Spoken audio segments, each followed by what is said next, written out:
Hello, everyone. My name is JD Calderon, and this is Indie Comics Explained. And yet again, I brought another fantastic group of independent comic book creators. So please hit like, hit subscribe, share out the video, let everybody know we're here. Without further ado, normally our co-host is here, but he's on a plane somewhere, God knows doing what, being where, but he should be here. But he's not here. So I brought on... and again, in the middle of me trying to get the links up. What do I look like? A producer? Hello, everyone. My name is Daphne Lage, and I'm a cartoonist, illustrator, and comic book artist from New York.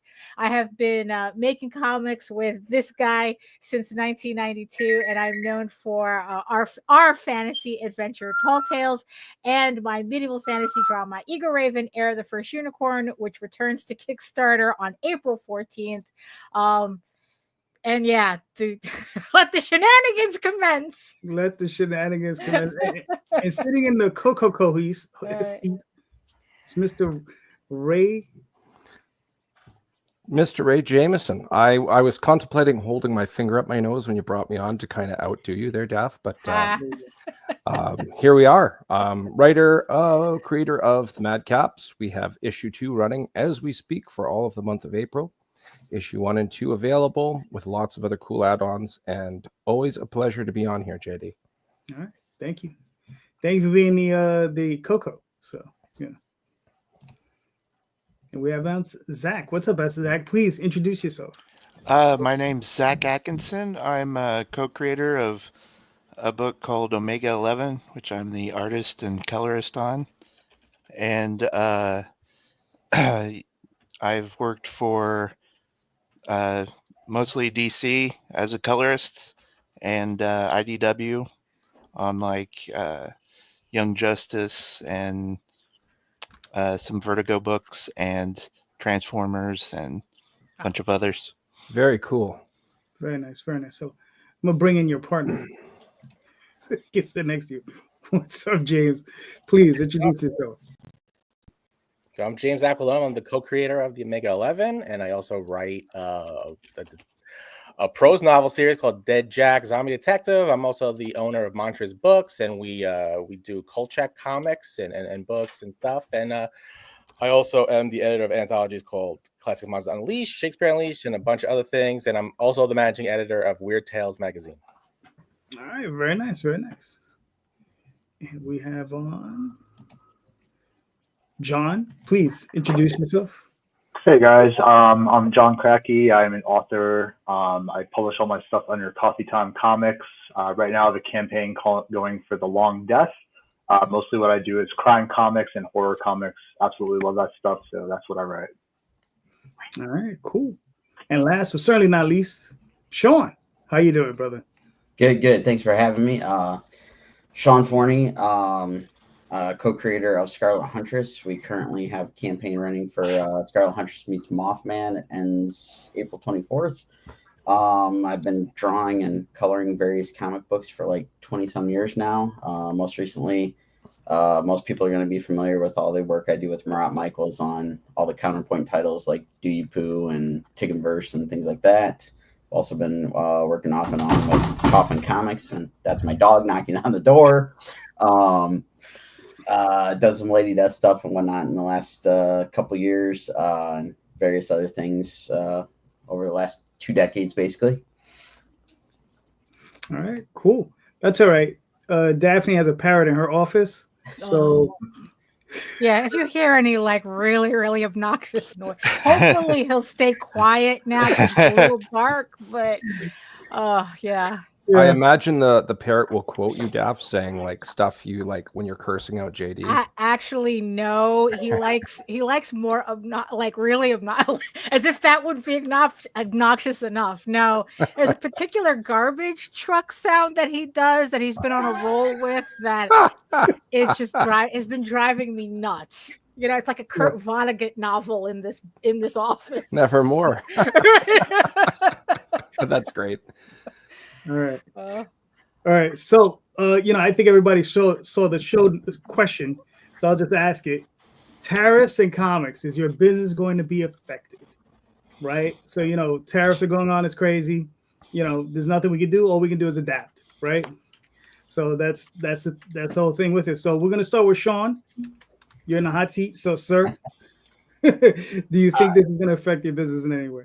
I think at some point in time, yes, it will. Currently, I don't see anything in like the very near future. At least me personally. I know that everybody's like scrambling, trying to find the whole, who's going to print the books and all that. Thankfully, the last couple of years we've been doing Kickstarters, we've been using printers based in the U.S., but I know their supplies come from somewhere else. So I'm sure, again, at some point that's going to affect us in some way, shape, or form. So far, none of the printers we use have announced anything, but I am treading lightly, waiting for something to hit, I guess. Gotcha. All right, fair enough, man. Fair enough. We'll work around this way. So we'll go, John. What are your thoughts on that? I'm not really sure yet. I'm kind of small potatoes, so I'm working with a printer I really like in China right now. That's who's me printing the long death. The woman, my contact, she was off for a couple of days, so I haven't gotten an updated quote or anything. But right now, my campaign is thankfully overfunded, so I think at least that'll cover it. I think it's just something in the future, just depending on how long it lasts, and because this seems so up and down right now. Right. I think it's just something, at least for Kickstarter campaigns, we're just gonna have to work into the price of everything, and just kind of go from there. All right, cool. James, what are your thoughts? I do some printing in China and some in the U.S. I just got a quote from China, and it's only maybe like a couple of $100 more than it was just a few weeks ago. So, I mean, it's not going to, affect me too much on that front. But things are changing like every day. So, I mean, those tariffs could go away tomorrow. Right.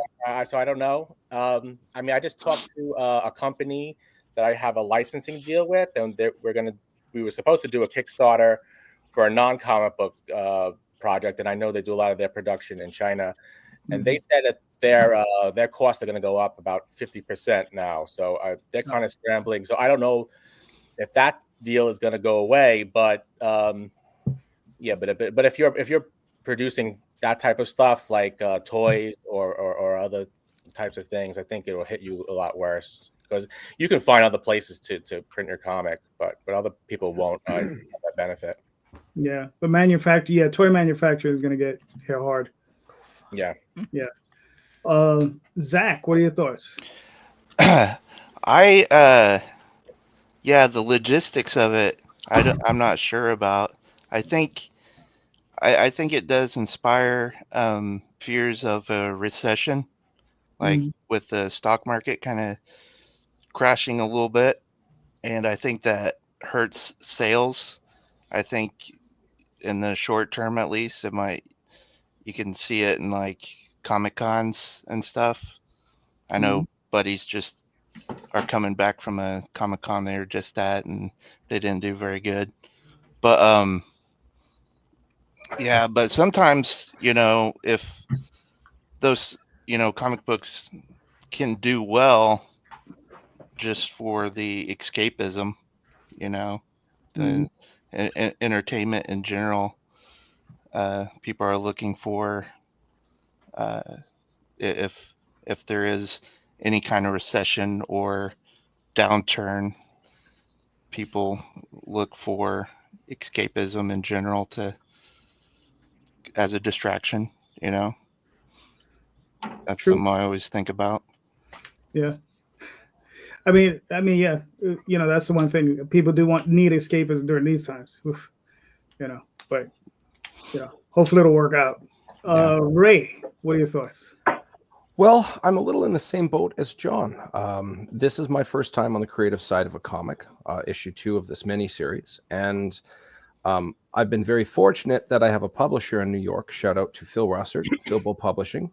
And because of that, the majority of sales are in the States. So the effects aren't really hitting me because I'm kind of a unique scenario. With that said, it's very it could be considered frustrating or scary going through this dynamic, but we're not really going to know for a little while. Either the economy dwindles a bit, or if let's say the economy jumps a bit. Artistic expression is always the best when the economy is very strong and people have money to spend and time to spend doing their hobbies and whatnot. So the last Kickstarter I ran, the very first one for issue 1 of the Madcaps, it did well. I was fortunate enough to have it funded in the first 2 days of the run. This time around, it was funded within the first 2 hours, and I'm very happy. And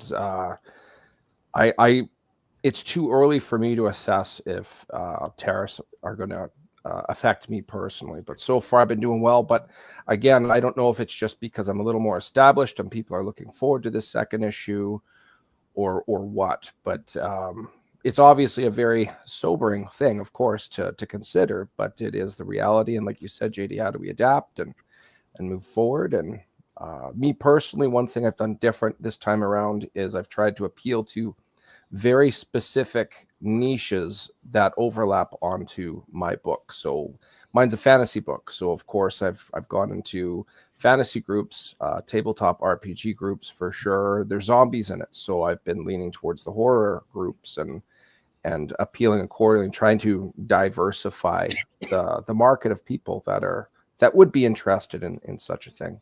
So it's a little early for me. That's the short answer. All right. Daphne, what are you thinking? Well, I mean, when it comes to the toys, that's for sure, because it's like one of my favorite toy vinyl art toy manufacturers, Super Plastic. They're closing their toy division completely. And I mean, granted, I took advantage of some really crazy sales on some originally expensive pieces, but the fact that they would rather close and pretty much melt down the rest of their inventory than try to ride this out, because they said it's just too expensive for them. And mind you, these are guys who, like the owner of Super Plastic, I mean, it's not like he's working with random companies in China. These are other vinyl artists that set up their own shops in China to make toys for him. And he's like, we can't do this.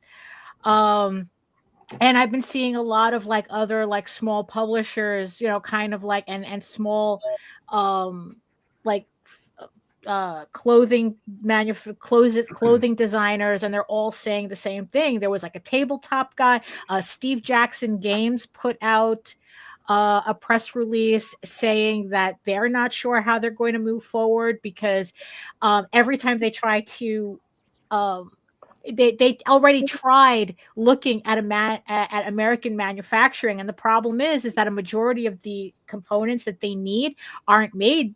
No one makes them in the United States. Same thing with Super Plastic. They said there is nobody in the United States that can make vinyl toys. So so it's like, so in the end, it's not it even the whole thing's like, oh, just buy American, just use American. It's like there's nobody.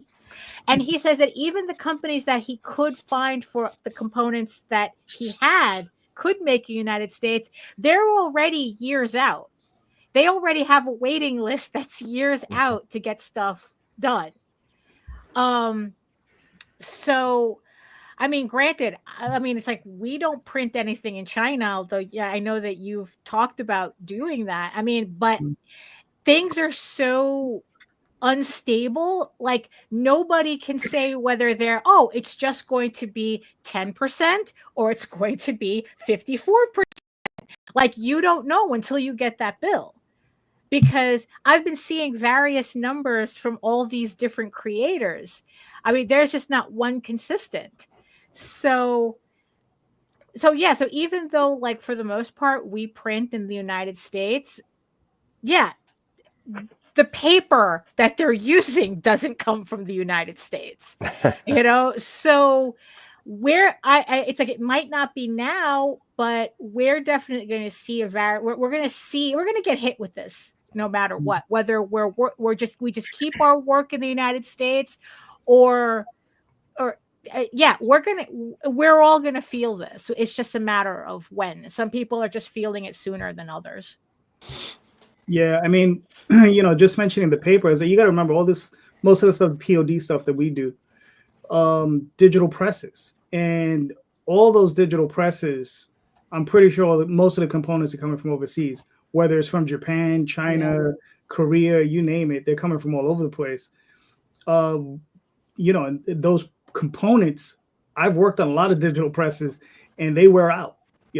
After about 10, 15, 20, even 100,000 impressions, they have to be replaced, or refurbished at minimum. And that stuff, I mean, they get replaced all the time. I mean, they're constantly pulling these pieces out of these machines, replacing them. And that's probably toner, ink. That's not made here either. Yeah, toner's probably none of that stuff manufactured here. So it's gonna hit us at some point. I'm talking to a group of guys, they're planning on printing still. And here's the thing, even with the tariffs, it's still demonstrably cheaper to print in China than to print here. That's the craziest thing. And we're talking about a hardcover book. You can print 500 copies as opposed to here. You talk to a printer to print 500 copies, they're going to look at you like you're insane. They'll be like, what? No, minimum's like 2,000, 1,000, But you can get a hardcover book printed, sewn, with sewn signatures, at a very reasonable price, $4 per unit, at 180 pages, color, which is insane. And even if you tack on 35% on that, okay, so you added on another $1.50 to your costs. It's $5.50 per book now. It's like, it's still cheaper. And the ROI on that, you can sell those books for $30 a pop. Even if you're selling them retail, you're still going to make money. So, I guess the irony of it is that Kickstarter books especially are so expensive. Are anybody going to notice? Yeah. But it takes a bite out of everybody's profit, though. That's the only thing. So, all right. So there it is. I guess that's everybody's opinion. Daphne, you got a question? Well, a lot. So lately, it's just been nice to see a lot of small creators actually make it to higher issues. I mean, in the past, it would seem like if you made it past issue 2, you were lucky. But I'm seeing more and more creators actually, like I'm about to hit issue 10 with my next campaign. And I'm just wondering, how do you get to a point in as many issues as you make where you start wondering whether those earlier issues might be a detriment, like that noise. But it's like that it might be a detriment, like it might be a turnoff to people because maybe the artwork on issue 1 is not the same in your later issues, or so how do you kind of deal with that feeling? All right, so John, you're up. The last series I did was Home Free. That was a 5-issue series.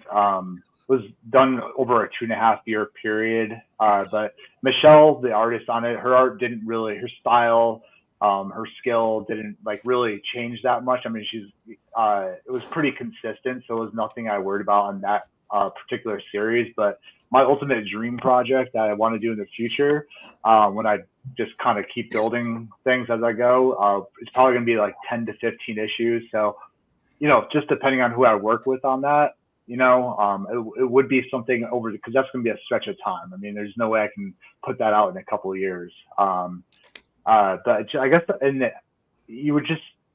it depends on who the artist is, I guess, if you've got somebody who's at a high skill level already and they're just putting out consistent, great art all the time, I don't think it's something you'd have to worry about. And, I tend to write all my stuff. I like to have a finished, complete everything. I don't like to do it issue by issue. So at least in the writing, I think the consistency would be there too. So I haven't really thought about that, like, because I haven't had a long stretch of a series beyond 5 issues. But I guess at the end, it just depends on your own writing skills and the skills of the artist that you get involved with. All right. That's fair. James, what are your thoughts? We haven't gotten past an issue 2 yet, so I don't know. All my other comic book projects were graphic novels, so this is the first series that I'm doing like issue by issue, and it's much tougher to do it that way than to do a graphic novel. So the price point is much lower, so your average pledge is much lower. So I prefer doing the graphic novels. So I mean, our plan is to do the Omega 11. I guess forever. Up to Zac though. So I mean, and Zac's gonna do the artwork. So I mean, I guess it will stay consistent throughout. But it is definitely a whole different beast to do issue by issue instead of having your finished book, and which is so much easier to deal with, because I'm always very hesitant to do it issue by issue because I feel like people want a complete story. So you really have to kind of be committed to a series, and then follow that campaign year after year, because it's going to take several years just to even do a 3-issue or 4-issue series. Yeah. True. Zac, what are your thoughts? Can you hear me? Yeah, I can hear you. Yeah, I think like it's only been this last couple of years that I feel like my art's like gotten good enough that I can do a regular series, and that I'm fast enough to do like something that's ongoing. And do you guys ever read manga or like webtoons or anything? It's pretty common for the artist to look kind of like garbage starting out and progressively get better and better. And there's a lot of ones that are really popular, but they start out and it's kind of like a rite of passage to almost even if you're not good starting out, but just to accumulate a number of chapters, of your series, and just to have that backlog behind you, no matter, even if your quality isn't what it is in your later issues, just to have that backlog is quite the accomplishment, a feather in your cap, So I don't think like it shouldn't bother you at all if you're like if anything, it should make you feel good that you're improving. Yeah. Right. That's fair. I mean, look, Dave Sim and Cerebus, those first 25 issues, a little rough. Yeah. A little rough. Yeah, for sure. After that, though, this is the moon. Sean, what are your thoughts? So what Zac just said kind of makes me feel a little bit better. We've been working on the Scarlet Hunter stuff since 2003. So it took us from 2003 to 2023 to finish our story arc from issue 1 to 5. And the first 2 issues are still black and white. And the question that Daphne posed about it being a detriment, it's like I struggle with the idea of trying to do a trade collecting those first 5 issues because they're black and white. The artwork's old. It doesn't stand up to anything I do now, and try to collect that all into like one thing. It like kind of drives me batty, and I kind of want to like go in and pull a George Lucas and remaster those first couple of issues. So that they stand up to everything else. They're put them in color, that whole bit. And so it's like, that's one whole struggle. And I like the idea, like Zac said, it's like, seeing some of the manga stuff where they start out, and it doesn't live up to the hype of their more recent stuff. That's like, okay, maybe that could work, whatever. But like, I don't know. It's just something I struggle with wanting to do that. And then, now starting a new volume with another issue 1. We have been going like about every other year, being able to do an issue since like 2020. I think we've been trying to do that. And so now it's like, can I keep up that kind of pace, where it was previously, it was like anywhere from like 3 to 5 years between issues. Kickstarter, crowdfunding, all that stuff's made it a little bit more accessible to do these things a little more frequently. It's just trying to keep up the pace outside of everything else to make it happen. All right, that's fair. I've been there. Ray, what are your thoughts? Well, for me, I can't give my own experiences through my own book. I'm only on issue 2 of my own experience. But with that said, I can share my experience from my childhood. So I was born in the early mid 80s, and by the time I can start remembering things, this is when McFarlane just left Marvel, and with the rest of that team founded Image. Image Comics, to a fault, hyper-focused on the art. And there were some growing pains there in the comic industry, where it's almost like the stories were kind of left to the wayside, not quite. But anyways, putting that part aside, around that same time, I purchased a reprint of Amazing Spider-Man number 20. It was the first appearance of Scorpion. Great story. I really like the story of Peter Parker, the nerd that never participated in sports, and then having to go up against a person on paper was better than him pound for pound. And the last time they square off in the comic, he defeats him. Through that whole time, it's drawn by Steve Ditko. There's no disrespect to this man's quality. If that was a brand new comic during that same time of the early mid 90s, with Image making the statement that they did, it would not sell. I personally liked the story. I liked comics before that hyperfixation on the art to a fault, so I could respect that reprint for what it was.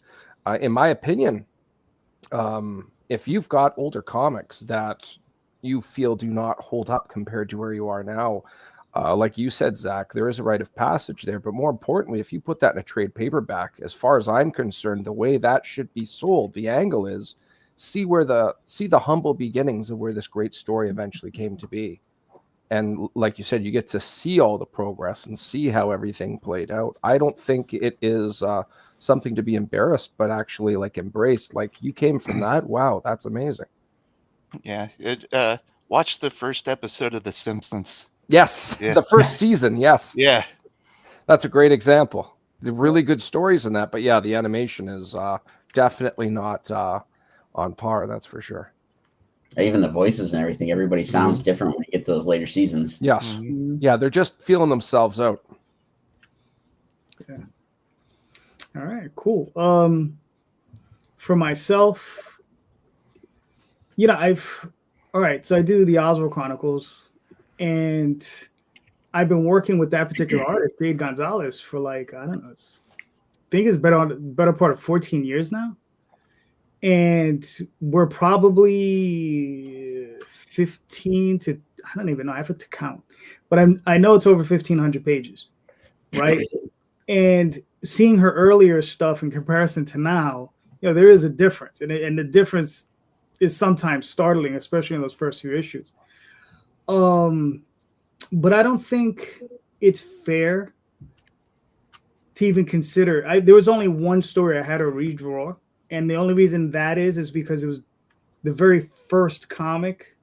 It's the very beginning of the story, and it's a one shot basically, and I can hand that off. So I wanted it to have just better artwork in it, because if I print that one up, that's like the calling card to the whole series. And since all of the artwork has improved since then, it's just like, okay, let me get this one just a little bit better. But I think that's the only one I did it on, and that's probably the only one I'm going to do it on. Yeah, and I mean, and that's pretty much it. But I mean, I just recently released Dreamweavers #1, which we did in '92, and we were kids, and we made it in color this time. I relettered the whole thing, fixed up a bunch of stuff, and it looks so much better. But it's a lot of work, So that's the only thing. It was a lot of work. to do that, to strip out, because when we did it back in the day, we weren't computer lettering. Everything was pasted onto the pages, so I had to like knock out all the lettering and scan. If we were lucky, the lettering fell off by itself. Yeah, if we were lucky, the lettering fell off by itself. Yes, and then the was it the rubber cement turned all yellow, so you have to like go in there and play with the levels and do all that stuff. And I mean, it's just like, all right. So, but I don't know. It depends on what it is. I would definitely say it depends, because I mean, like I said, that work looked good in black and white. I think it looks much better in color. So I think sometimes you can beef it up a little bit, put a little new coat of paint on it and make it look better. But it just depends where you're at and how much work you got to do and whether or not you're willing to do it. So, yeah. Daphne, it's your turn. Ask your own question. Well, this wasn't a problem for me until like, I don't know, like when I was like putting together some stuff around like a couple of months ago, like before, like when I did the first issue of Eagle Raven, which I originally did back in 2000, I did rework some of the artwork a bit, and I had it colored, but I had to really stop myself from like even then like redoing the entire issue. I just fixed the more egregious things that were bothering me, and then I just kept it moving, right? But I don't know, now that I'm hitting the 10th issue, it's kind of beginning to like, I don't know, give me a complex, like oh, it's like, is it that different? And it's like, is it kind of like a turn off when people see that first issue, but then compared to issue 10, it's issue 10 is much cleaner and just how many story arcs are leading up to issue 10? It's just one. No, it's just one. One? The Just entire one? Yeah. The entire story is 16 issues. Gotcha. Yeah. So so it's not because it's not like our other book Tall Tales, where those first 4 issues are kind of, the first 2 issues especially are kind of rough, but by the time it hits the 4th issue, but we're talking about like a 20 issues story arc. So by the time it hits its stride, it's not as, I don't know, it doesn't, it's kind of like that Cerebus effect that Jose was talking about. But I don't know. I think it was just me getting inside my own head that it's like, you know what? It's like people are going to understand when you read a comic from beginning to end, and especially like a series from beginning to end. And and to tell you the truth, I have never really heard anyone say that they never picked up a comic because the first issue was like old looking. So I don't know. Maybe I'm just making up my own problems, I think. So I mean, I'm not going to redo that first issue. I'm just moving forward. I'm it's just that, like I said, that just whole idea just got stuck in my head. I was told that anybody who's a true lover of their craft, by the time they finish something, they look at it and immediately almost always say, I could have done that better if I did insert variable here. Oh, yeah. So if anything, it sounds like all of your personal critiques you can take as a compliment to yourself. Yeah, because that's what I try to tell myself too, that this is actually a good thing. Because it's like the worst place as a creator that you want to be is to say, oh, everything's fine. Right. Yeah, totally. That's actually the worst place you want to be. Never exactly works out. Yeah. I would also say, I was going to say, I would say like people that buy indie comics, like fans of, indie comics, probably understand this aspect of it too. I don't think they'll judge too harshly. And if somebody's not as understanding, it's just a simple explanation, Right. Talking to them at a con when you're selling your stuff, just explaining a little bit, hey, I made this 10 years ago. This is the progression. It starts somewhere, Right. Yeah. I got a group. I did a comic in 96, 97 called Tenchi Muyu based on some anime. And a group of guys got a hold of the rights to it. And they're reprinting it, right? So 6-issue limited series. And I'm like sitting there going, would you mind if I re-lettered it and touched up some of the dialogue? because I wrote it in '97. So I'm like, you know, my natural instinct is always to just go back and touch it up. It's just like, oh, like fix this and a couple of lines here and a couple of lines there, you know, and it's just this is one of those things. But it's one of those things that I know I have to stay away from because I'm a constant noodler. I'll go back to old stories and I'm like, oh yeah, that line could be rewritten. Daphne hates me for that when it comes out of Tall Tales. She'll be like, you know, he'll change. Yeah, he'll change. Like it's like, oh great, I gotta go in and I gotta go fix the files again. Yeah, so you know it happens. But all right, but listen, I'm gonna pull up Omega 11. Oh. So James, Zach, I don't know who wants to give the speech. Who wants to walk us through this? Because it looks great. Mm-hmm. Well, it's kind of Doctor Who meets. What I tell people, it's Doctor Who meets Ocean's 11. He's a kind of a cantankerous time traveler who messes up space time, and he's got to pull off a heist. So he puts a crew together, but he messes up time so bad that the crew he puts together, their reality has warped. So the all the characters that you know and love are basically mashups. Mm-hmm.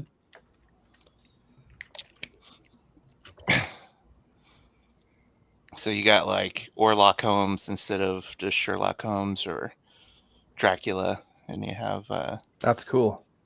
Yeah. you have the Phantom of Thieves instead of Lupin or Phantom of the Opera. They're all one person, and you have Sinbad the Sailor Man instead of Popeye or Sinbad. They're all one person. Yeah.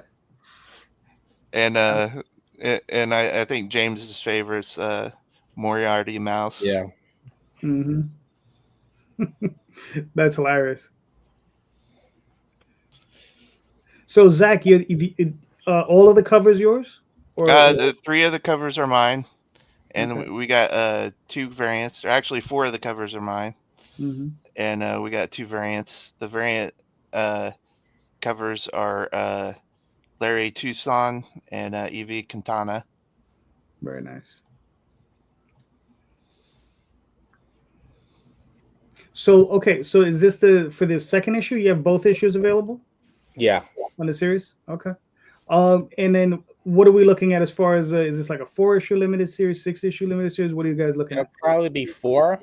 Mhm. I think initially we said 5, but I think we can cut it down to 4 and get it done faster.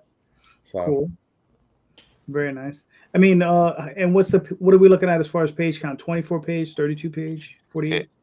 We're kind of just we're gonna do as many as we kind of see fit per issue. I think it's we tend to go over what we we initially say. So I really like that about indie comics because it isn't Yeah. like you have to have a certain quota. You want it 30 pages, 28, 37, so be it. I really like that.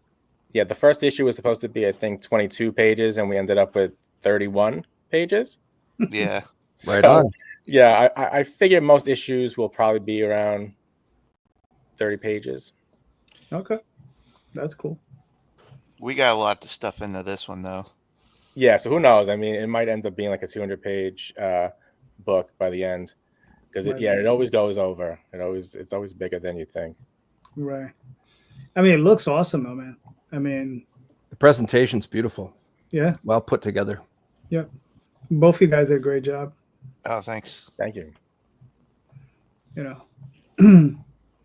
Very nice.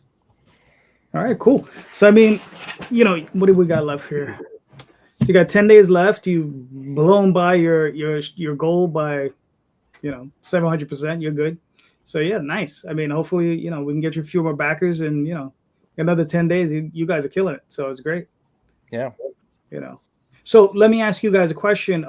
Is it meeting your expectations as far as Kickstarter? Are you guys, happy with this? In the trajectory that is going currently?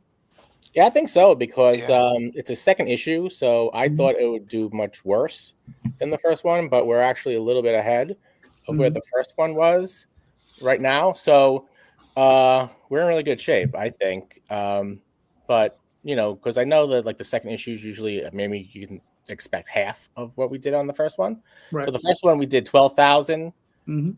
but that one also included my Monstrous magazine, a new issue of that too. So we were really combining two things there.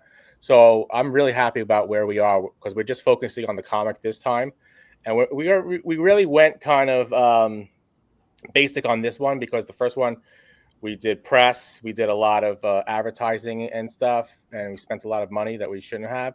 And Mhm. this time we just threw all that out and said, let's just see what we can do if we just go organically and just try to reach out to our our readership and our email list. So so for me, I think this is doing really well. Okay, cool. Like I said, it looks great. I love this cover. This cover's hilarious. Thanks. Yeah. But I mean, all the covers are great. I mean, this one is fantastic too. So Yeah, that's the Larry Tucson cover. Yeah. And he does just pencil. It looks like it's ink, but it's pencil. so pencil. Yeah. Yeah. Yeah. He's insane. Yeah.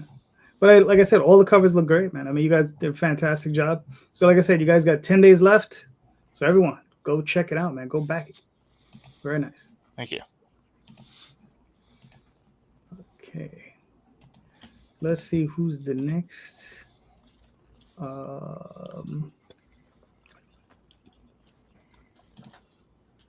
Okay.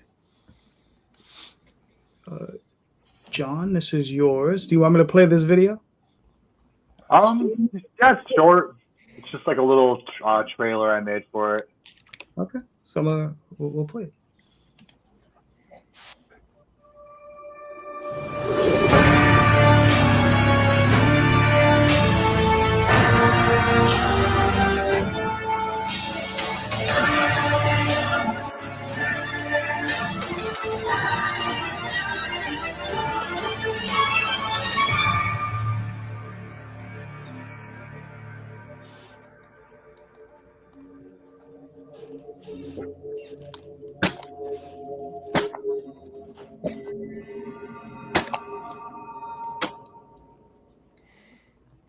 Very nice, John. I like it nice and short. You didn't even give me a second to consider turning it off. Right. You know what I mean? It was perfect length. Good job. Very concise and to the point. Yes. Right. I just wanted to get some images out there because, like, I love the art in this project by Anna Wysick, and I really wanted just people to see more of her art. So that was really the whole goal of it. What I really liked about that trailer is the music and the choice of the imagery and the timing. It's obvious your intention is first impressions and statement, and you definitely did that. Cool, thank you. I'm not gonna lie. One of my favorite things about Kickstarter is making the trailer. I'm a big movie buff, so just being able to make like a little movie style trailer for my comic book, I found it really fun. So I always put a little. This one I went really simple, but I usually go a little crazy with them sometimes, and it's just like takes too much time. I was just like, I don't have the time this time. Just put it in something nice together, and that's it. All right, cool. So John, walk us through it. What do we got? Yeah, the Long Death is I kind of put it out there as Hansel and Gretel meet the Texas Chainsaw Massacre. Two children are escaping their plague-ridden town. They're trying to get to West Arkansas, where it's Iris and Victor are the character names. Iris's aunt lives, hoping to find escape from the plague. On their way there, they end up finding this farmhouse after they smell some stew, and kind of because they're so hungry, they just follow the scent, and they get into a world of trouble with the butcher and the old crone in the woods, and just have to escape and take revenge on their captors. So it's a gothic fairy tale. It's my first official release in the Forgotten Folklore series that I'm doing.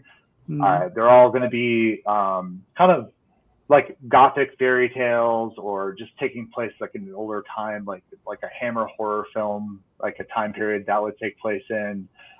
It's going to have just old creatures. Like I have another story called The Goblet at the Black Oak that's also under the Forgotten Folklore name. That one is based. It's an older web comic I did that I just kind of had printed. So I have two books out under this, and this is my plan to release all my horror comics as Forgotten Folklore.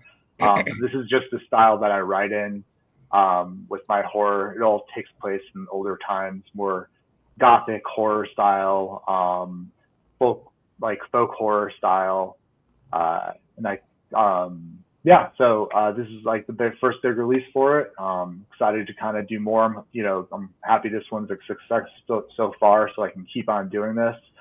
Because I really love both horror and crime. I've only really done Kickstarters as crime comics so far, with my Home Free series and Getting Back to Normal, and a series of shorter novellas. So I'm just excited that I'm finally getting into the horror, and I've got some more scripts that I'm going to start working on for this stuff, so that I can get another release out next year. So yeah. All right. I mean, it looks great, man. I mean, it looks fantastic. So, obviously, your inspiration is old folk tales, but what got you into it? What got you into this type of storytelling? For the longest time, I'm a horror buff. I love horror films. I love reading horror, all that. But for the longest time, I just didn't know which direction I wanted to go with it or how I wanted to write it. I just didn't want to start writing horror until I knew, And back when I was doing webcomics, my friend Tobias, who I used to do, he did these, which you're just going past the little die cuts right there. He came up with this character called the Bavarian Hammer, and we just started doing this this kind of horror fantasy action comic that took place in this older time. And I was like, I really like writing stories with this, making up my own creatures, my own little goblins, my own little monsters, and just my own universe of folklore and all that. And it just kind of clicked with me. I was like, okay, this is how I want to do horror. I want to do it in my own universe. That's sort of Hammer horror or Universal horror. That kind of, they should all have a similar feel. Some might go darker, some might go a little more comedic, but all together, I just want them to kind of all feel this, somewhat the same, and the environment should be somewhat the same. So that's the direction I'm going, and I want to keep doing it because I really love writing these tales, That cover there, the black and white one with the individual's back, just like your trailer, it's a statement. It shows a bit, but it's obviously hiding something too. Right. Okay, well, I should open this book up. I like that cover. Yeah, that cover is by Tyler Pennington. He goes by on Instagram the Creeps from 6 Feet Deep. He is absolutely my favorite horror artist right now, and my hope is to just get him on for a variant cover on every release that I do. Right on. Because he's amazing. So I just love working with him. So I hope to be able to continue that relationship in the future. All right. Listen, it looks great. You blew by your goal, and you still got another 4 days. So yeah, I mean, I think you're doing all right. Yeah, looks really cool. Looks really, really nice. So obviously, this is coming out in the next couple months. You said you're looking to do another release for next year. Yeah. I'm having an editor look at some story I did a little while ago. So I basically had to after he gets me to edits and everything, I'm going to rewrite a little bit and just start working with an artist. I have one in mind that I want to work with. So I'm hoping it won't be one release. It'll probably be split up in two. So I'm hoping by next year sometime I'll be able to have another Forgotten Folklore out on Kickstarter. All right, cool. Looks great, man. I mean, look, fantastic looking work. Very nice. Thank you. I Everybody, appreciate that. again, go buy that book. All right. Who's next? Oh, yes. Scarlet Huntress. Sean, do you want me to play this video? It's totally up to you. It's a minute and a half if you want to do it. Yeah, that's fine.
That was short.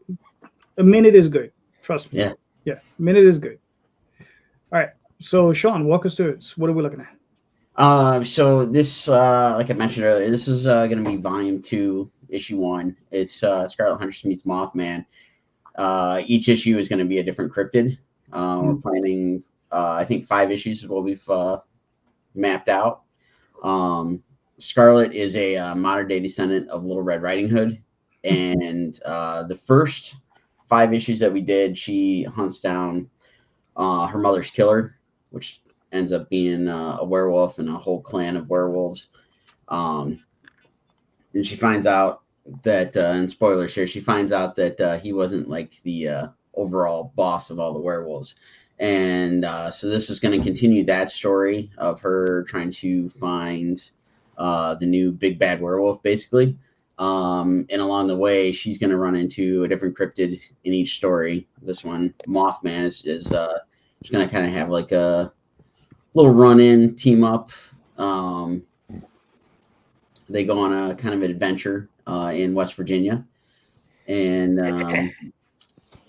it's just continuing on the story arc that, like I said, we came up with the character in like 2003, 2004, and trying to have fun with each issue that we do.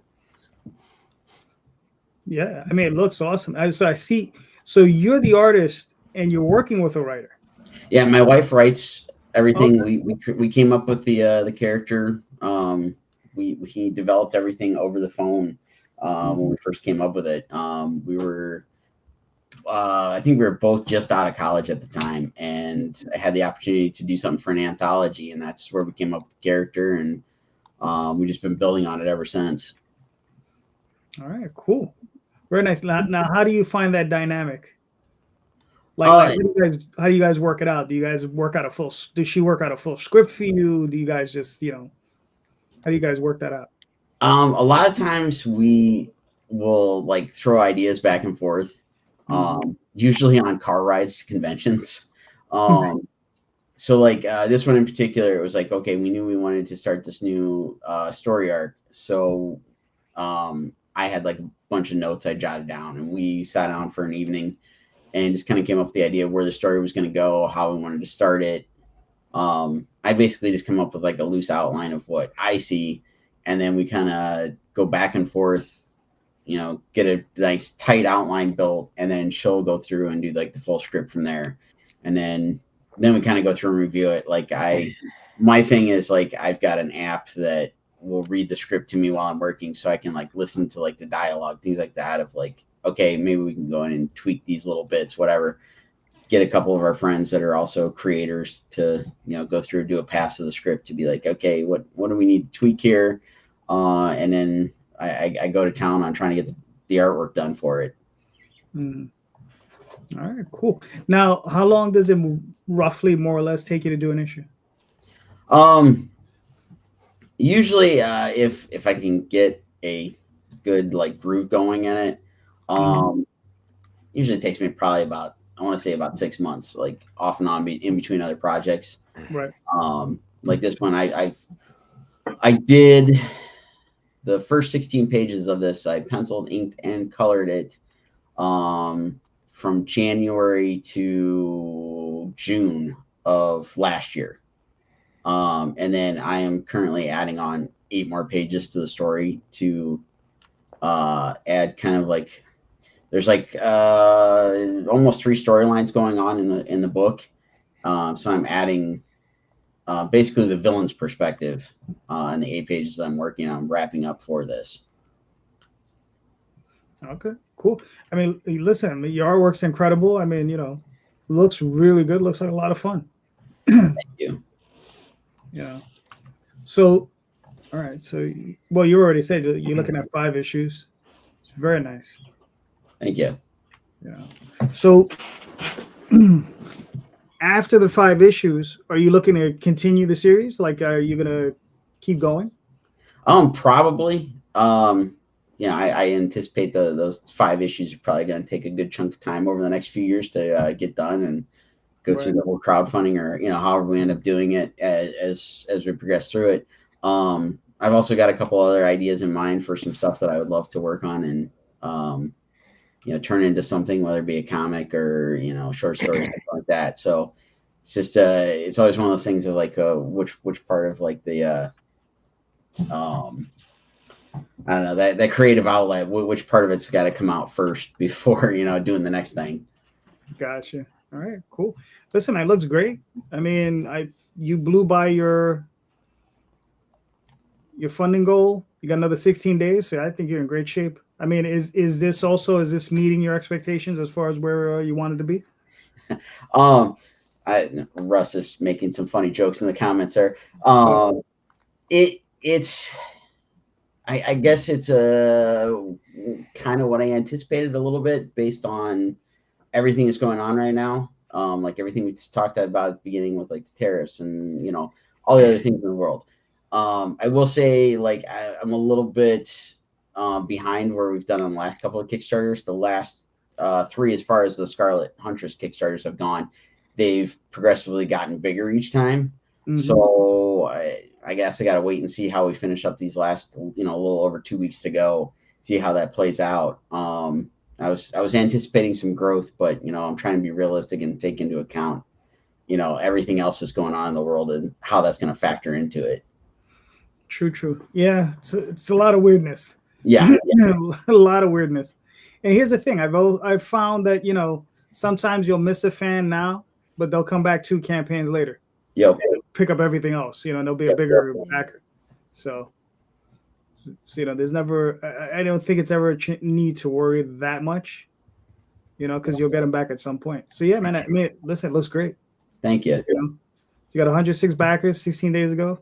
Listen, you're there. It's pretty awesome. Yeah, very nice. All right, so everybody buy this book too. That's all I got. Recommendations. All right. We're almost there. All right.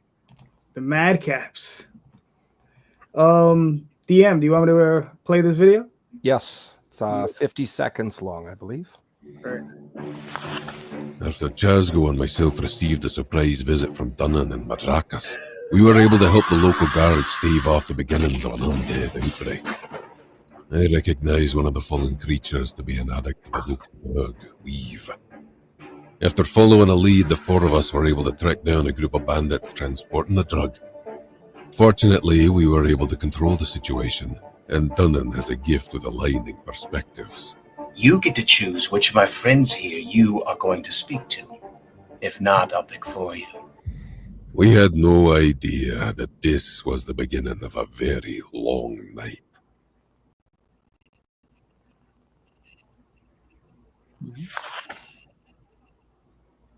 Very nice. Thank you. Shout out to Cable Foster and Michael Towson for the voice acting. Definitely outside of my skill abilities, they definitely did a great job. Mm-hmm. This is issue 2 of 3 of the Madcaps. This story revolves around 4 friends. As you can see, their bios are there. They are all non-human. Madcap just means eccentric individual, and I figured those 4 in a human city, it just made sense to use the title. I've got 5 different covers. The main covers you saw there, Kenny Calderon. We got variant covers. Each one focuses on one of the 4 characters. This story revolves around these 4 childhood friends, as already said in the trailer. They meet up for the first time in a while, and their reunion's interrupted. And all 3 issues take place over one night, where they're sucked into this little tiny mystery, if you will. This is the equivalent of like an adult version of Scooby-Doo minus the dog. And I'm pretty sure every human being, once you hit a certain age, you have circles of friends, or at least one friend you don't get to see as much as you want. And when you do, your very inner child is refreshed. You walk away from the experience saying, man, I really needed that. And this story is an homage to that level of camaraderie. It's just told through a medieval fantasy theme and expressed through the medium of a comic book. We got some really cool add-ons and tiers. I have a professional dungeon master who also was one of the voices in the trailer there, Michael Towson. Anybody who likes playing D&D, you get to play alongside of him, and I've done it a bunch of times with him. It's a lot of fun. We have different combos if you want multiple covers. We have t-shirts. We have one of the covers, which looks like stained glass, is also metal foil. So the intention is to make that stained glass appearance really, really pop. We have plush tapestries, we're calling them, plush blankets essentially, but something that would look cool hanging off your wall or would also look pretty awesome on your shoulders as well. Canadians like myself definitely like our blankets in the wintertime. There's catch-up tier. There's add-ons for the first issue. We've got a map which lays out rather where this story takes place. We've got a pin-up poster of Sean Langley's work there, colored by Dan Kemp. Physical copies galore. There's another tier there with Sean Langley's art without the coloring. You get both. This specific cover here of Chasgo, everybody liked a lot, and many people were telling me this should also be metal foil, but I didn't want to take attention off of the stained glass window one. So as a compromise, you can buy the art without the title or anything, metal foil as a poster. It's comic print size. We have bookmarks. We have character sheets based off of all 4 characters if you want to play D&D and play out as these characters at level 5. The t-shirts I already mentioned, which you get to pick one of those 4 art pieces, t-shirt size and t-shirt color. There's your blanket options as mentioned earlier. And we have stretch goals. We just unlocked our first stretch goal, which is a humble one to begin with, a die-cut corner sticker, which will look really cool at the bottom left-hand corner of a laptop or a book, or heck, even on a lock or a window. We have a couple of hidden ones, but if we hit 4,500, we will have a black and white cover reveal of issue number 3 at the back of issue number 2. So you know exactly what you're going to, or you get a little taste rather of what you're in for if you come back for number 3. Shout out to Victor Medina, who did the interior art. He did a great job. There's the legendary Dan Kemp, who's colored everything from Marvel Knights from the late 90s to 100 issues of Spawn to Amazing Spider-Man during the John Romita Jr. era. Micah Myers, who did the lettering, 3-time Ringo nominee. I was going to say award. 3-time Ringo nominee is what I tried to say. And then, of course, Philip Russert, my publisher with Filbo Publishing, who's done a lot of work for me. And he definitely deserves some huge shout-outs. Underneath here is some other stories that Filbo Publishing will be releasing. I will mention only one because it's coming up right away on April 9th. Phil lost his father and did an homage piece to his dad, which he intended to get out before his dad passed away. Unfortunately, that's not the way it played out. But I'll just describe it as the movie Gran Torino with Clint Eastwood's character. But if you put him in Nobody with Bob Odenkirk, rather, if anybody's ever seen that, it's basically an old man. This book is an old man versus the mafia. There's a really good twist, but the theme about it is what a parent, or in this case also a grandparent, will do to keep their family safe. They'll suffer with a smile on their face. And I've read all 5 issue script, and it's terrific. But anyways, yes, the Madcaps, we are almost triple funded and doing a lot better than issue number 1, which is flattering. People are coming back, and they're liking what they're getting. I guarantee you issue number 3, I've spent issue 1 and a bit of issue 2 developing these characters. I mean, there's action, of course, and other things, but number 3, that's all established, so I can... The payoff's huge. I can't give anything away, unfortunately, but you're going to enjoy it if you do, that's for sure. All right, cool. It looks good.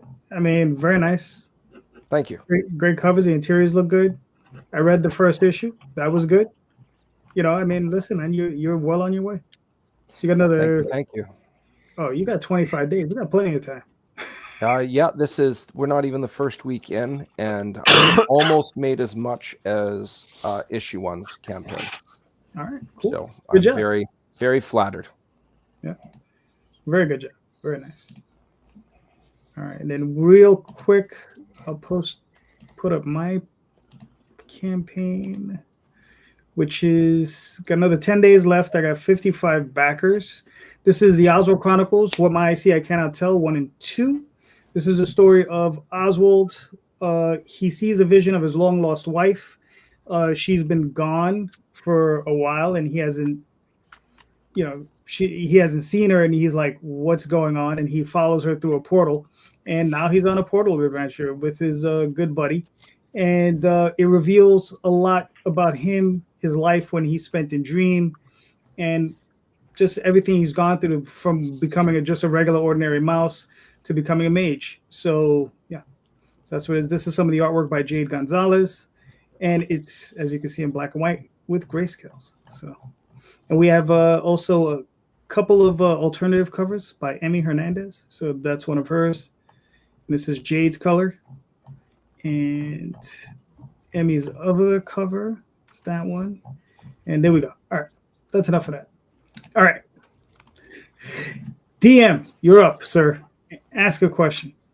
My question. Hold on. I know I put down 2 there. Do you want the big long-winded one or do you want the short one? Do ask your question. You ask. All right. Do you remember which book had the smoothest relationship between the writer and the person providing the sequentials? And looking back, which variables do you feel helped to contribute to such a smooth relationship? All right, cool. I think James, you're up. I was like, don't ask me. I have no answer for that.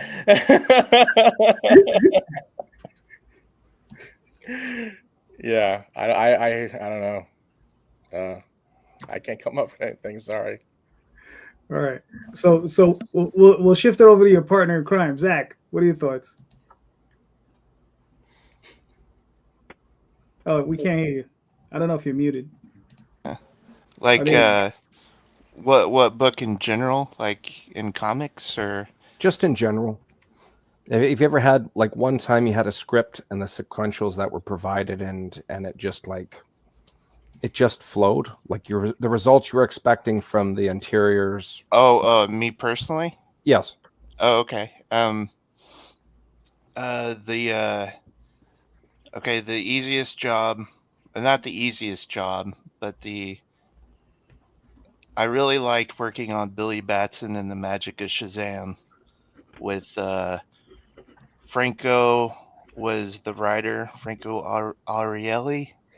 I can't pronounce his last name very well.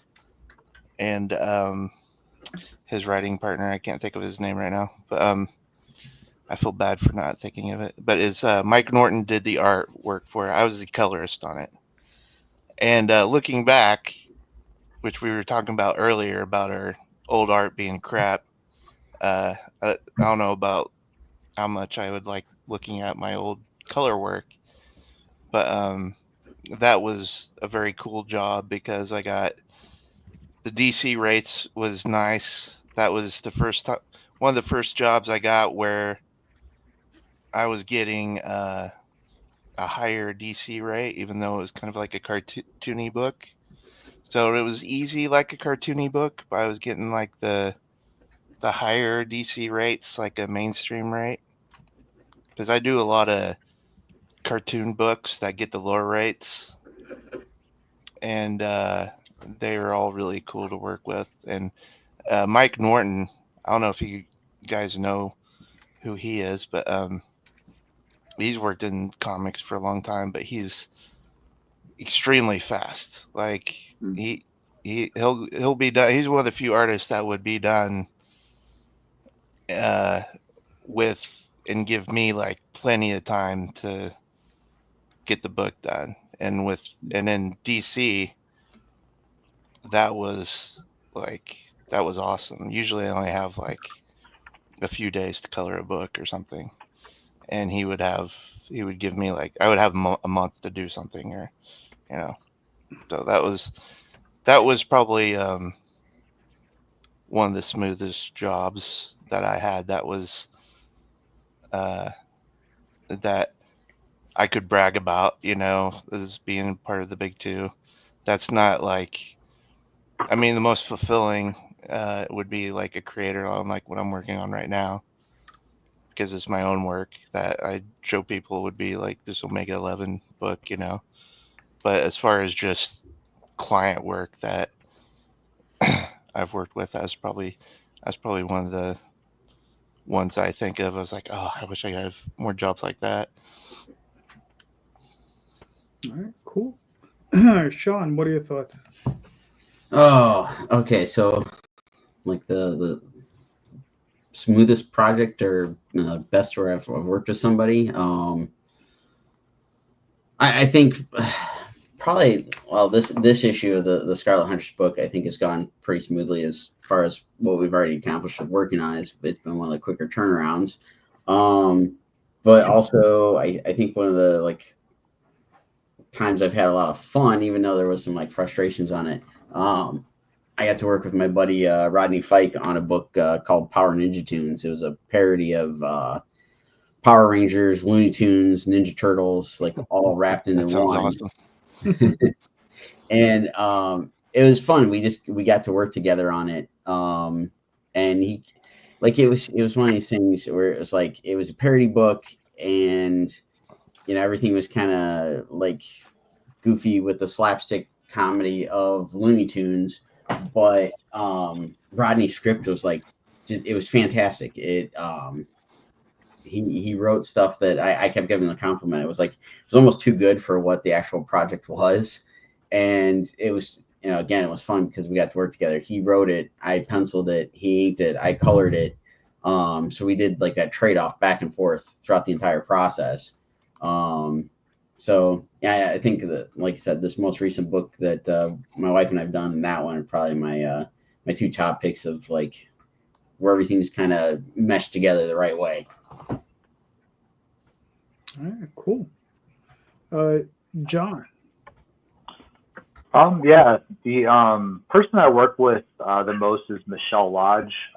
We did the Home Free series together, but we had previously worked together on a 300-page graphic novel called The Black Wall, and we're working on a new crime series right now called Mercy Kill that should be coming out later this year. But just her and I, we just randomly connected online in some message board. She was looking for someone who writes noir crime stories, and I was looking for a noir crime artist. So we kind of just randomly met up, and we've been working together for over 10 years at this point, I think. Yeah, over 10 years on many projects, and our work just gels together. Like when I see the art that the sequentials and all that she makes from my scripts and everything, I don't know. It just everything is just laid out perfect, and it's just awesome to have that kind of relationship with an artist.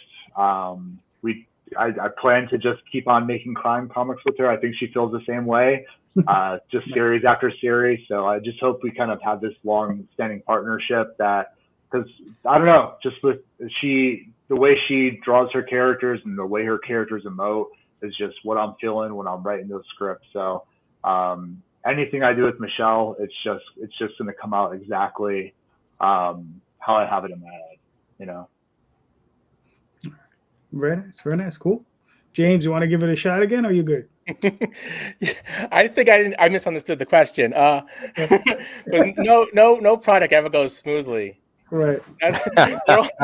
They're all really tough.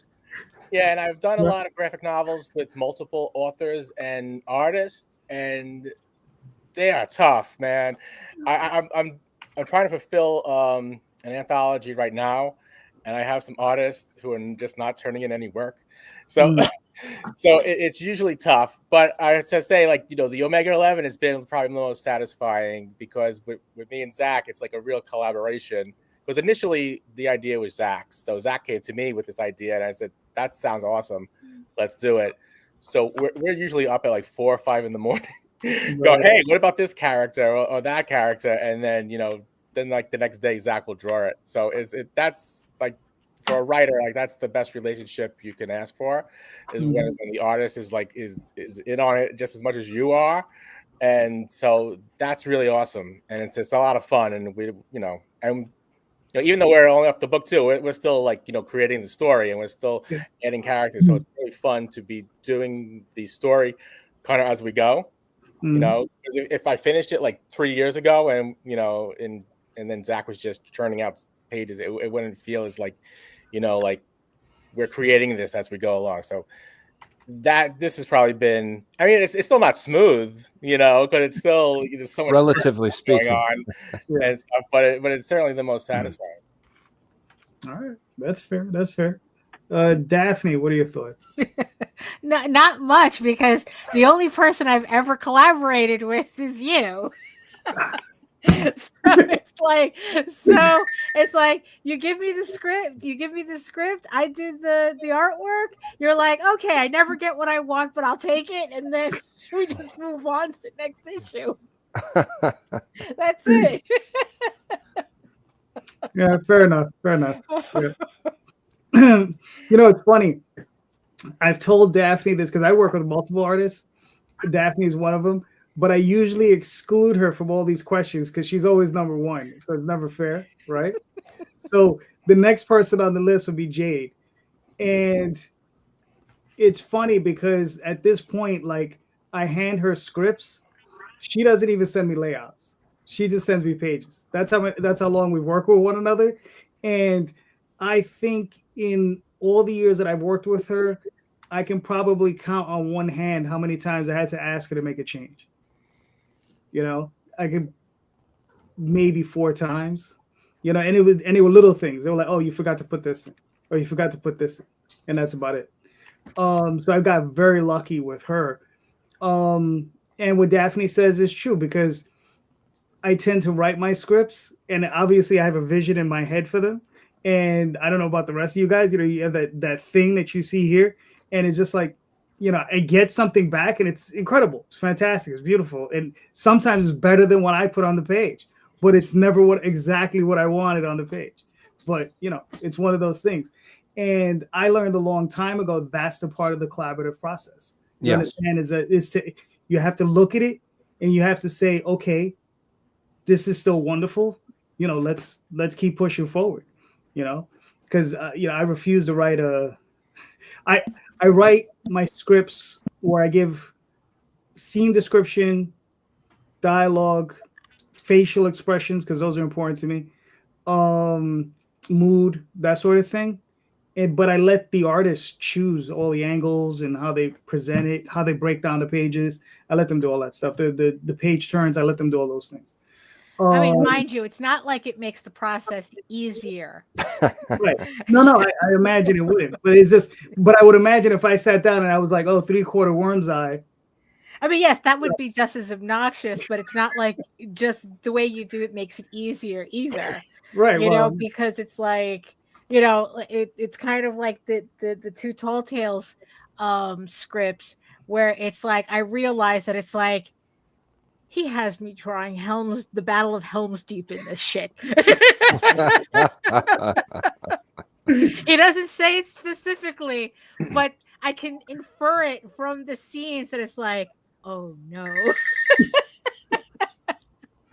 I don't know what you're talking about. Yeah. I'm innocent. All right. So Ray, what are your thoughts? I mean, it's your questions. You answer. Yeah, that's perfectly fine. So this is second time around, and the only thing I've done different, issue 1, I had a different interior artist. Shout out to Evan Quiring. He's got a lot on his plate. You could check out his stuff, Murder City Devil, a take on Spring Heel Jack in a modern time as an anti-hero fighting different cryptids. Lots of cool stuff in there. You can also check out Lucha Mysteries, which is a crazy eclectic combination of like Mexican wrestlers versus like aliens and a bunch of other crazy wacky stuff. It's pretty awesome. Anyways, issue number 2, I have Victor Medina. The only thing I differently on my end is with the script. Issue 1, I actually went as far as doing stickmen layouts to kind of do a suggestion, and then disclaim, if you feel there is something, maybe these 2 panels combined would look better, or this different viewpoint, go for it. Don't be shy. This time around, I didn't do that. I just described the panels. And Victor, I'm flattered he said this, but he told me it was a very easy script to work with. And his layouts, there was very, very minimal amendments needed. There was like a critical thing missing on a character. This character usually wears this or something like that. Very minor things, but overall the perspectives, like you were saying, JD, I had no idea. It wasn't exactly what I was looking for, but it was the combination of our ideas that made something greater. It's like our sum did not equal our whole when it came to the collaboration. And I'm very happy with how it's turning out. So this time around, I not that I felt I was necessarily more controlling before, but I definitely this time around gave up more control in a good way. And as you're pointing out, JT, that is part of the collaboration process. So it was a smoother run for issue 2 between my interior artist and myself writing out said script. All right, cool. That's fair. That's fair. All right. So, lady and gentlemen, I got another question for all of you. All right, we'll do this one. What does winning in comics look like to you? Because it's different for everybody, right? Because we're all independent publishers. So what does winning look like to you? John, you went. James, you went last. Yeah. Zach. Yeah, I think Zach, you're up. I keep confusing my beeps on my headphones, whether it's my mic's on or off. Winning would be just like, I mean, I'm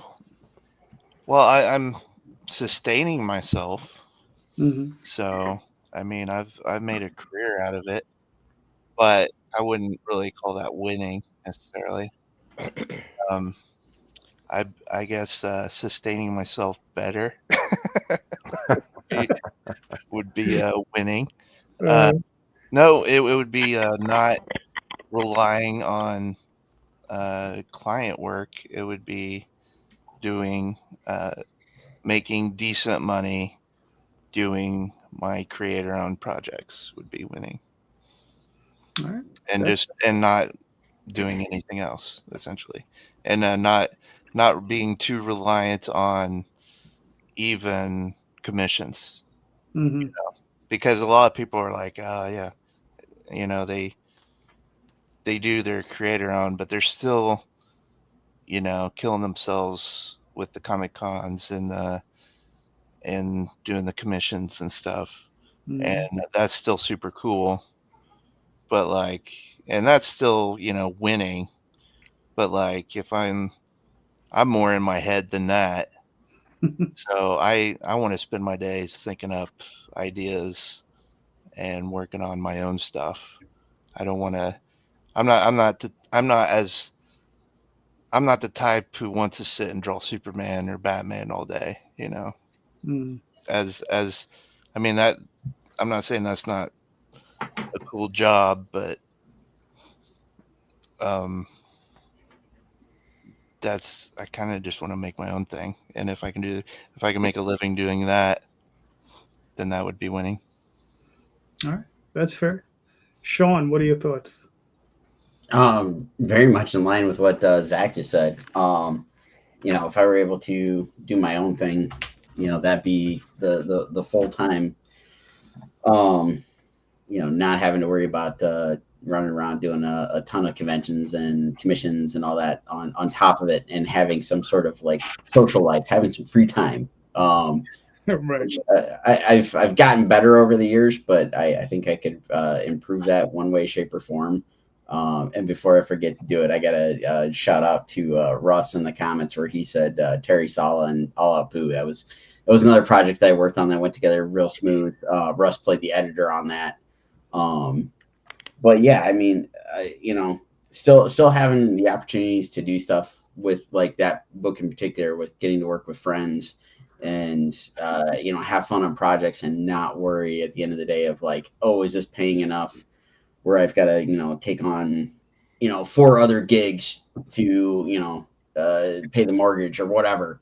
Having that opportunity to like, you know, work essentially like, you know, let's say a 9 to 5, still have some free time in the evening to, you know, pursue a different hobby other than, you know, just sitting at the drawing table all day. And again, you know, having a social life. get to go out, do whatever, go to dinner, go to a movie, go to, concert, something, without, that little voice in the back of the head going, you should be, working on such and such because, that deadline's coming up, or you need to get this knocked out so you can jump on to the next thing. That I see as a level of a success that, always striving to, achieve something like that. All right, cool. Trust me, yeah, I know what you mean. John, what are your thoughts? I feel like, I'm in a pretty happy place right now with my comics. I've been doing this for a long time. I used to do web comics, but I had my own website, and I don't know if anybody was ever reading any of them, but I'm super excited these days because, through Kickstarter, I've managed to find somewhat of an audience and people that are buying my comics, and I'm able to fund these things and then go out to sell them at cons. I never expected a full-on career for myself in this. It's just, I really love making them. I honestly don't know what I'd do with my time if I wasn't making them. It would, I feel like I have to make them. So to have people that are reading my stuff, and to be able to keep on doing it and just kind of keep myself going with it, and hopefully eventually I'll, when I retire, it's just something I can keep doing after retirement, and it's just like, go out to more cons and just keep on moving along with it. That's really, it makes me happy. A career would be great, but like it's not something I really ever expected. So as long as I'm able to fund these comics, I feel like I'm winning right now. All right, cool. James, what are you thinking?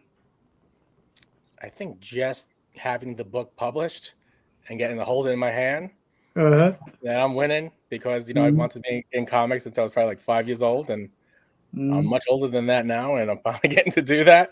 So it's amazing to be able to fund these projects and have a significant number of people who back them, and so right there that's amazing and that's awesome. And when people come to conventions with my book and want me to sign it, that blows my mind. I mean, I'd love to be able to make a living doing this. That's hard because even last year I had a really good year on Kickstarter, and then I had to pay my taxes the other day, and I almost had a heart attack when they told me what I owed. So not only do you have to pay, your regular rate, but then there's also a self-employment rate, which they add on to that. So you're losing like 40% of whatever you make. Yeah. So I was like, oh, I thought I had a good year.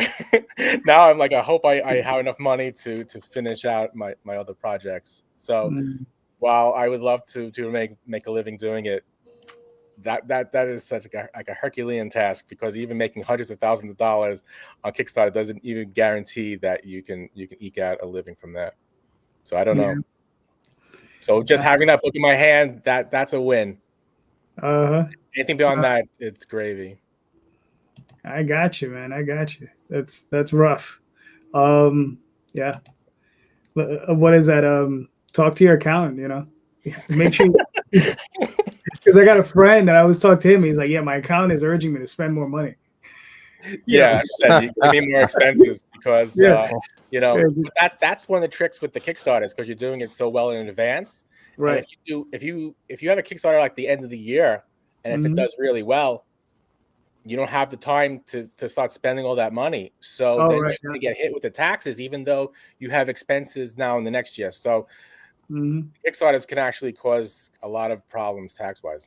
Yeah, I guess that's one of the reasons why November, December Kickstarters are not that successful. Like, not a lot of people jump into those. That's an interesting dynamic you just pointed out. That you make a lot of money and it sits, it's going to get taxed. Yeah, that's interesting. Yeah, because normally that's a good thing that you get the money up front, right? And you think, oh, okay, awesome. Maybe I can invest this money and make some more money. But then you don't realize the tax problem. And they say, well, you don't really have that many expenses. Like, well, I don't, it's not time for me to print my books yet. It's like, it doesn't matter. You still owe all this money because you made all this money.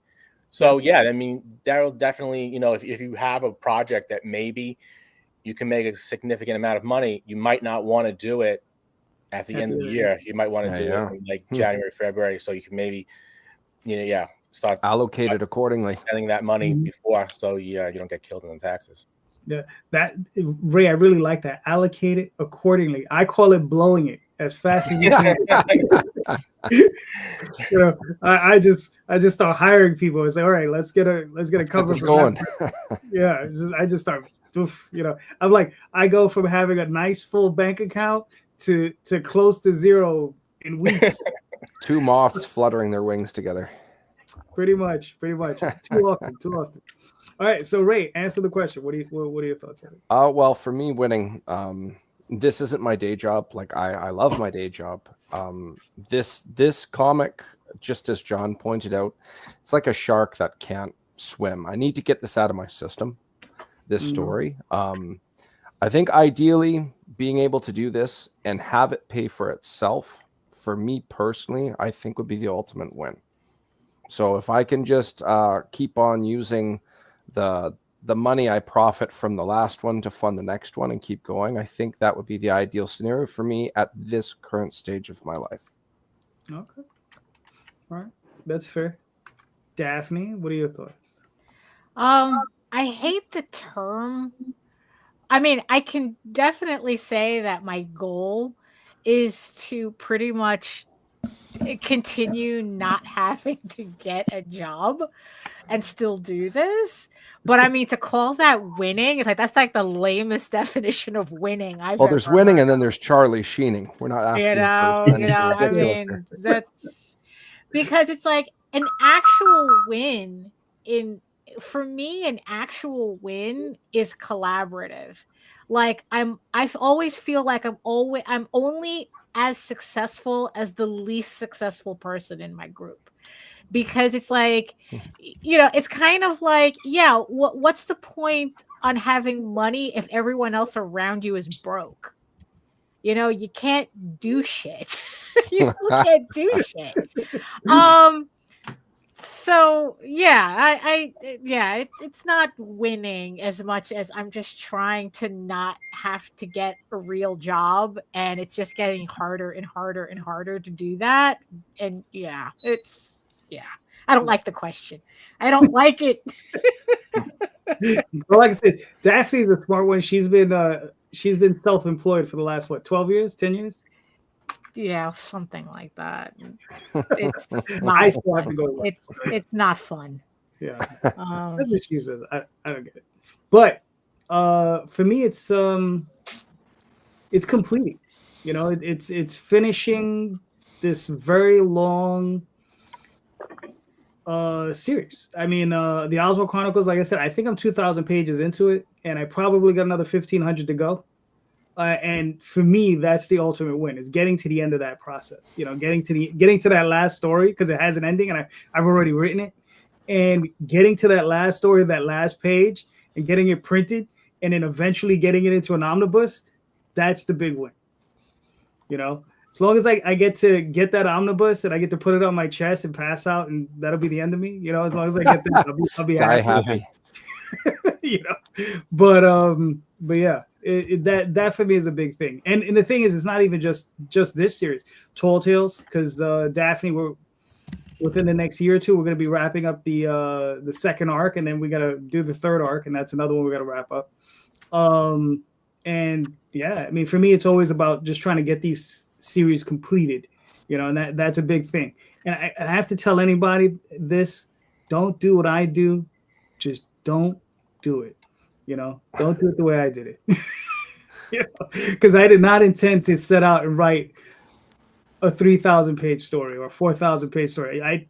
The intention was never there for that. It just wound up that way. It just wound up that way. So, all right, Daphne, you're up. You question time. Okay. So when it comes to your world building, right? Because it's like there's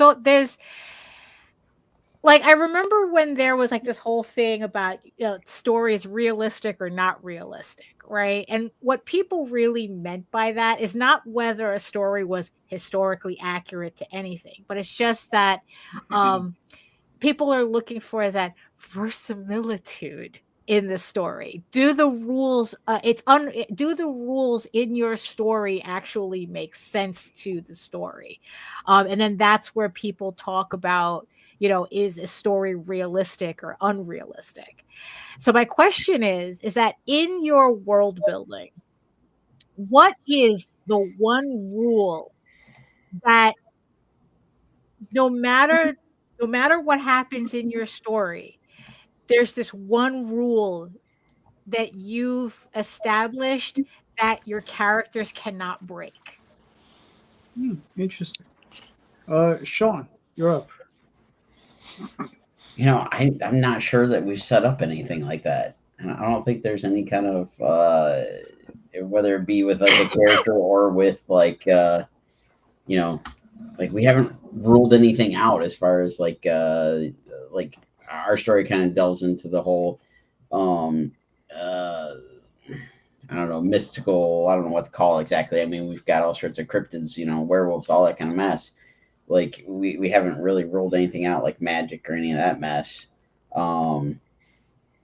And we haven't done the whole, like like most typical superheroes, they don't kill. We haven't gone through that either. So off the top of my head, I can't think of anything where we said like set any kind of hard fast rule of this character, this can't happen in the world yet. Okay, well that's fair. John, what are your thoughts? This is a hard one because I'm not the kind of writer that like will write rules out, but I think there's always stuff in the back of your head, that you if you know your characters well enough and the world well enough,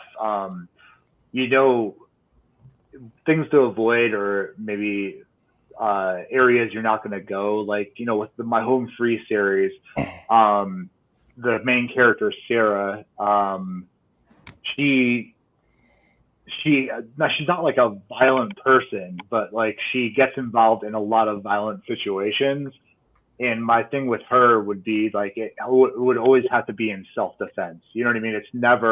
She's never the person going out and making this violent action happen. It's always to protect herself and those around her. And that I would never be able to break that rule with her character because it just wouldn't make sense for her to like start the violent action or be the antagonist in the situation. She's more about protection. So I think like my rules are there, but it's not like when I'm brainstorming my projects, my worlds, I don't necessarily write them out in that way. It's just in the back of my head, I know what I'm trying to do and what I'm trying to portray and where I can and cannot bring my characters. So that makes sense. Okay, that's fair. James, what are your thoughts on it?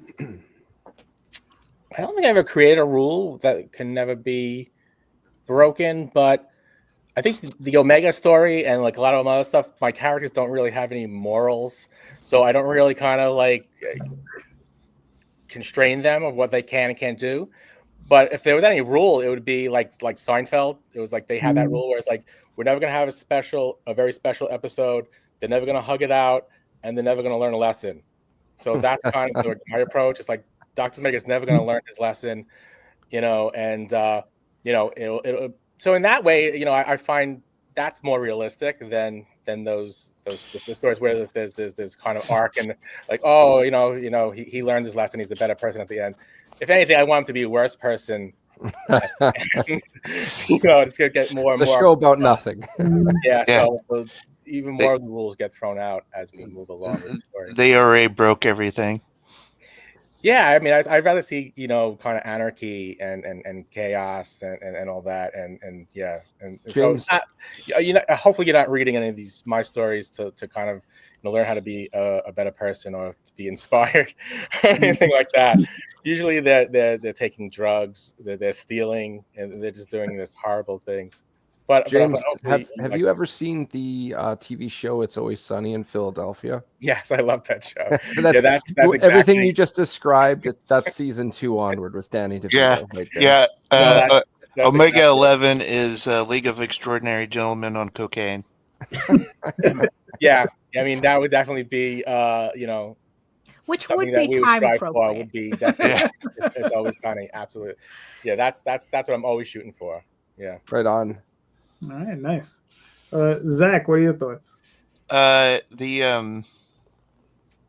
We talked about our inspirations for it, and I just mentioned League of Extraordinary Gentlemen, and it was actually a lot. My inspirations was Planetary, which was like one of my favorite comics Mm-hmm. originally, and more so than League of Extraordinary Gentlemen. But I think one of our rules was kind of to avoid some of those things, like a lot of the League of Extraordinary Gentlemen stuff. And I think we kind of leaned heavily into the mashups to do that. And the idea of the mashups was the kind of the rule of the mashups was we kind of figured out as we were trying to think of is make the mashups as sort of like one of the characters I wanted to do was Robin Hood and Maid Marian. Mm-hmm. And I feel like I can talk about it because we kind of nixed her. But it was Maid Marian. Robin Hood was Maid Marian. And it was like, Robin Hood and his married man, his Marian's man. It was like a mistranslation. And we decided that wasn't going to work because those two characters are just they're in their own world. They're too related. You know what I mean? Mm-hmm. So we decided that we were just going to kind of put characters together that are sort of that kind of vibe to get together, but we're different, Mm-hmm. So it was trying to find that balance.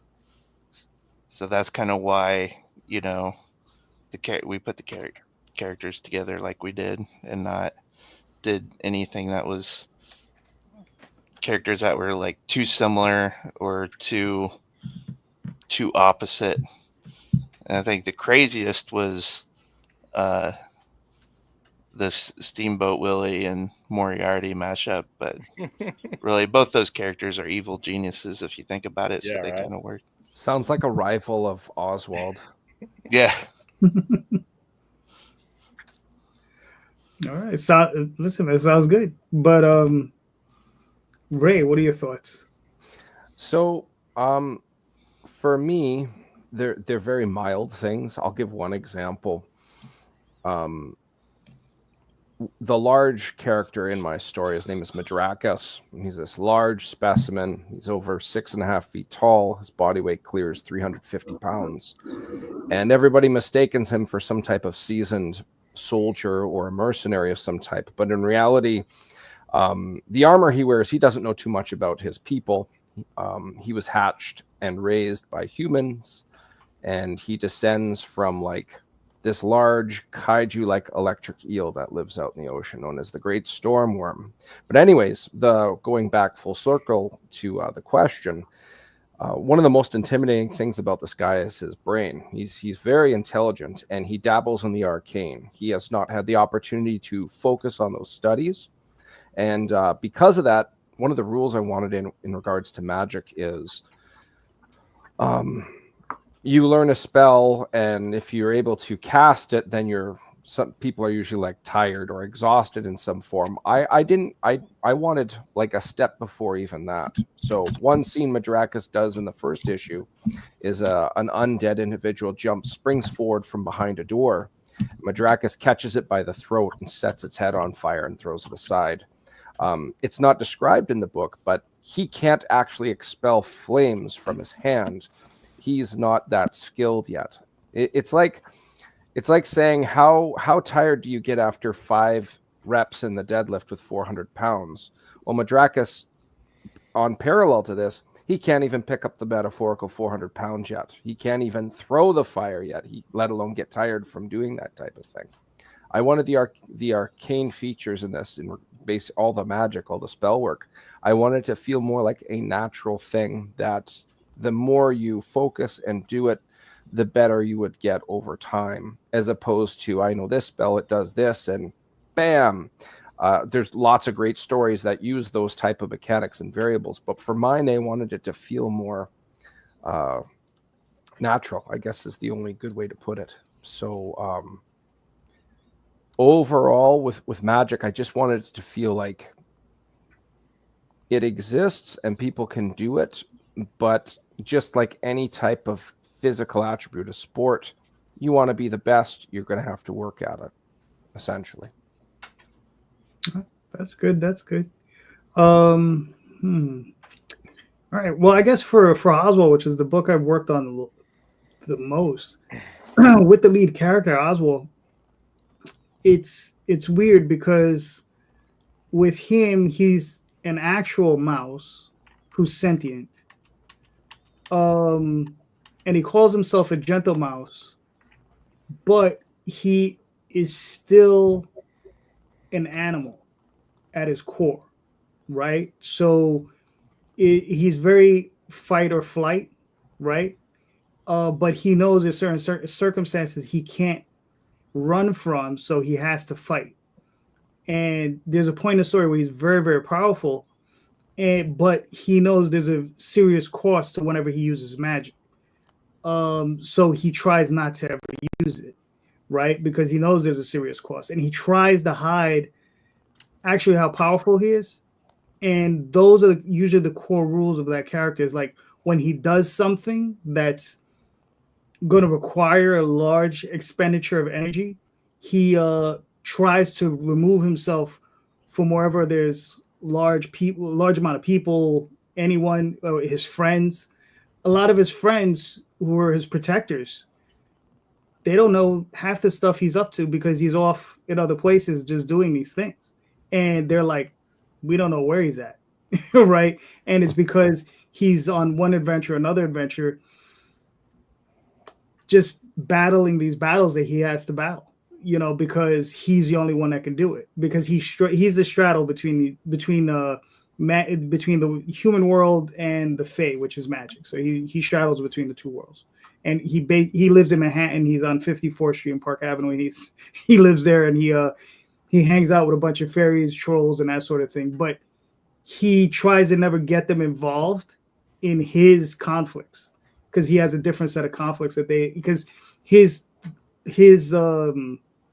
what he's supposed to do in life is he's supposed to create a barrier around our reality to protect it against any this entity that's trying to get into consume our reality. So, and his job is to try to stop this thing.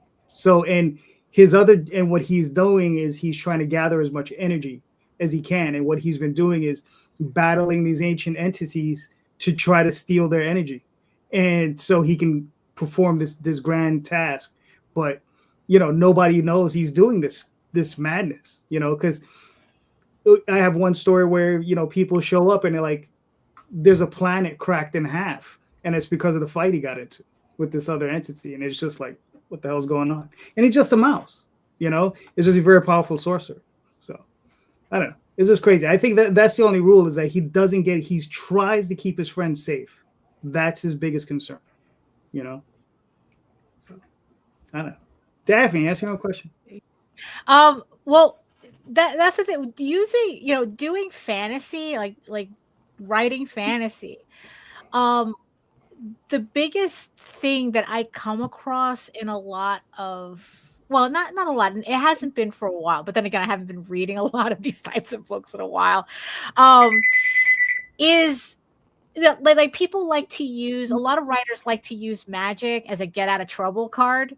Like, just magic your way out. And it got to a point where it's like, when I was writing my book, Eagle Raven, the one rule that had to be followed was that magic was not a get out of jail free card. In fact, it's like, even though magic does exist, it's not something anybody likes to use.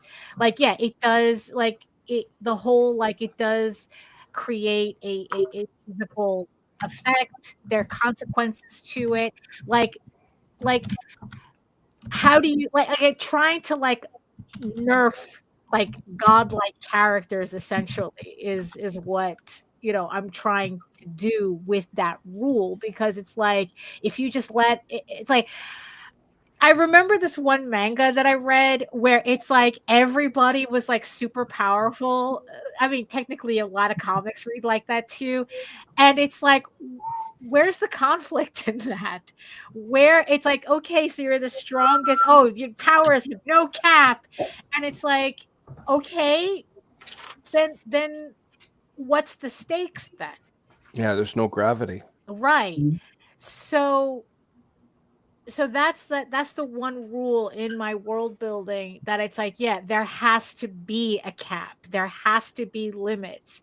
It's like, you don't like one of the things that, I still like, I'm still trying to like figure out how to explain properly in my story is like, yeah, healers exist, but people really don't like go, like they'll avoid healers if they can. Because there's just something about magic that like the magic, like it makes the like the magic makes it the healing worse actually. Kind of like having surgery without anesthesia, like they feel everything. So yeah, it's like it's putting those limits on what could possibly be godlike characters, just so the story doesn't stagnate from how easy it is to just kind of like magic your way out of stuff. So I don't know. Yeah. So that's, so that's my number one rule in my world building. You very much reminded me of the second sequel movie of Star Wars, not The Force Awakens, Right. not The Last Skywalker. What was the one in between? The Rise of Skywalker? No. No. Last Jedi.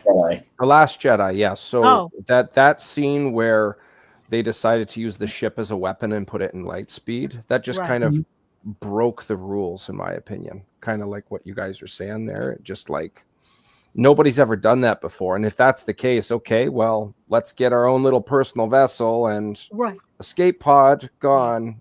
Well, that's destroy part of anything. the whole point on why rules in world building needs to exist. Yeah. And that's why people, when they talk about this is unrealistic, what they're really saying is that the rules don't make sense. It's not Like if you've consistent. already established in 3 or 6 movies that the Force does this and can't do that, and then Right. all of a sudden in a movie, all of a sudden the Force does something else that was never established before, you're going to irritate a lot of people, and they're not going to know. And the funny thing is that they're not going to know why they're irritated. They're just going to know something doesn't sound right, and the only answer they have for that is like, oh, your story is unrealistic. It's not believable. Yeah. Right. It's not believable. You could be talking about dragons or spaceships, but when people say it's not realistic, it's really not the dragons or the spaceship they're talking about. Yeah. It's the rules of your world that don't make sense. You've typically broken your own rules, which is, Yeah. Once you've established them, up is up and down is down. And right. It's one of those types of things. Right. Yeah. So, all right. I think we've made it to hour 2. So, I think we're DM. We're not going to have time for that second question, but maybe next time. All right. So, Sean, let's start with you. Please, where can we find you and your work, sir? All my social media is at Sean Forney Art, like it says on the screen there. Website is seanforney.com. All those should have a link up right now to the Kickstarter is currently running. I'm on like all the social media platforms, so again, that'll get you anywhere there. All right, cool. John, where can we find you and your work, sir? Coffeetimecomics.com. It's comics with an X there. At Coffee Time Comics on all the socials. And just on Kickstarter here and there, I'll have something going on. I just want to say thank you to Sarah in the chat. She said some nice things about the Long Death art. I was trying to get in there, but I couldn't get into the chat. So thank you, Sarah. That was nice. All right, cool. James, where can they find you and your work, sir?